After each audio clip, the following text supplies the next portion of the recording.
Hello friends, நான் ஹரி பேசுகிறேன். இந்த வீடியோவில் ஸ்கொயர் ரூட் எப்படி எடுக்கிறதுன்னு தான் பார்க்க போகிறோம். ஸோ 2 நம்பர் தள்ளி புள்ளி வச்சுக்கிறேன் ஸ்கொயர் ரூட்டுன்றதுக்காக. ஸோ இப்போ எதை ஸ்கொயர் பண்ணால் 9 வரும்னு பாருங்கள். 7 ஸ்கொயர் பண்ணால் 49, 3 ஸ்கொயர் பண்ணால் 9. ஸோ ரெண்டுத்தில் ஏதாவது ஒன்றில் தான் முடியும். ஒன்று 7ல் முடியும், இல்லை 3ல் முடியும் இந்த ஒரு நம்பர். ஸோ இப்போ இந்த நம்பரை பார்த்துக்கோங்க. இது எதோட ஸ்கொயருக்கு நியரில் இருக்குன்னு பார்ப்போம். ஸோ 20 ஸ்கொயர்னால் 400 வரும்.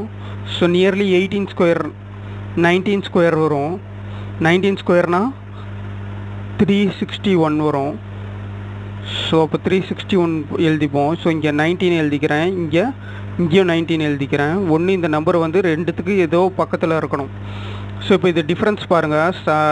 361 372னா நியர்லி 11 தான் இருக்குது டிஃப்ரென்ஸ். இதுவே 400க்கும் 372க்கும் பாருங்கள் 28 இருக்குது டிஃப்ரென்ஸ் கிட்டத்தட்ட. ஸோ அப்போ 193